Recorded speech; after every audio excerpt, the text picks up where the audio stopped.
কেন্দ্রীয় সরকারের একের পর এক পদক্ষেপ নেওয়া মুসলিমদের কোণঠাসা করে দেওয়ার জন্য বিজেপি শাসিত বিভিন্ন রাজ্যে এবং কেন্দ্রে মুসলমানদের স্বাধীন জীবনযাত্রায় হস্তক্ষেপ করার জন্য যে পদক্ষেপগুলো গ্রহণ করা হচ্ছে, হিংসার আগুন ছড়িয়ে দেওয়া হচ্ছে, তা এক সাধারণ ভারতীয় নাগরিক হিসাবে আমাকে আতঙ্কিত করছে। কারণ আজ আমার সংবিধান বিপন্ন, সুপ্রিম কোর্টের সুপ্রিম পাওয়ার প্রশ্নের মুখে। 2019-এর তালাক বিল থেকে শুরু করে এনআরসি, সিএএ কার্যকর, অভিন্ন দেওয়ানি বিধি, এরপর ওয়াকফ বিল। কি ভেবেছেন এইভাবে জায়গা পাইনি কি হবে? বসতে দাও। এইভাবে শেষ করবেন? পারবেন না। আমাদের বুকে বুকে ঈমান আছে, আমাদের রক্তে আল্লাহর বাণী মিশে আছে। স্বাধীনতার 77 বছরে আর কোন ধর্মে কোন সরকার হস্তক্ষেপ করার সাহস দেখিয়েছে বলতে পারেন? আমাদের ওয়াকফের প্রক্রিয়া চলে শরীয়তের আইন মেনে। আপনারা এর কি জানেন যে এর উপর নিয়ন্ত্রণ কায়েম করবেন? কোন ধর্মের অভ্যন্তরীণ বিষয়ে হস্তক্ষেপ করার সাহস আপনাদেরকে কে দিয়েছে? গরিবের কল্যাণের অজুহাত দেখান, সরকারি সম্পত্তির বেসরকারি করে চলেন, লক্ষ লক্ষ টাকা, কোটি কোটি টাকা ঋণ নিয়ে পালিয়ে যাওয়া চোরদের আড়াল করেন। তখন কোথায় থাকে গরিবের চিন্তা? কোথায় থাকে গরিবের কল্যাণ? লক্ষ টাকার জামা চশমা পরে আপনার মুখে মিথ্যা খাপ খায় না মোদিজি। উত্তরপ্রদেশ সহ বিভিন্ন বিজেপি শাসিত রাজ্যে যেভাবে মসজিদ মাদ্রাসাগুলোর উপরা চলছে, নিষেধাজ্ঞা চলছে, কি ভেবেছেন? না, পারবেন না।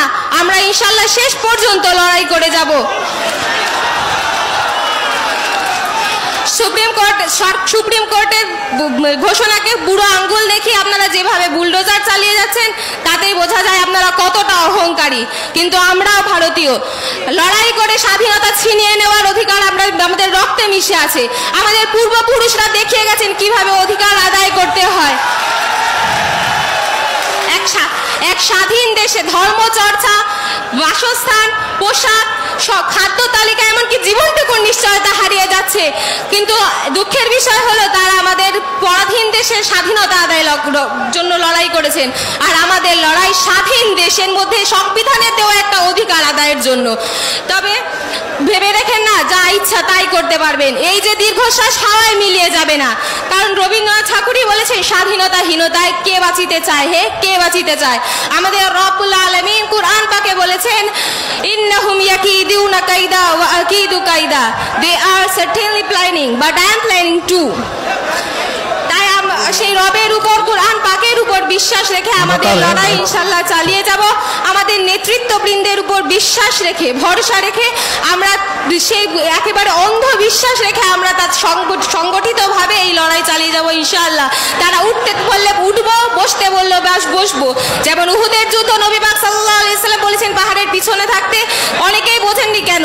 এবং আমাদের ওই ছোট্ট মস্তিষ্কে অনেক কিছুই বোঝা আসবে না, নেতৃবৃন্দ কেন আমাদেরকে এইভাবে বলছেন। এই কিছু কিছু সিদ্ধান্ত আমাদেরও বোঝা আসবে না, কিন্তু তাদের উপর অটুট বিশ্বাস রেখে আমরা আমাদের আন্দোলন চালিয়ে যাব। তাদেরই করা পথে আমরা চলবো ইনশাআল্লাহ তাআলা। জাযাকাল্লাহ।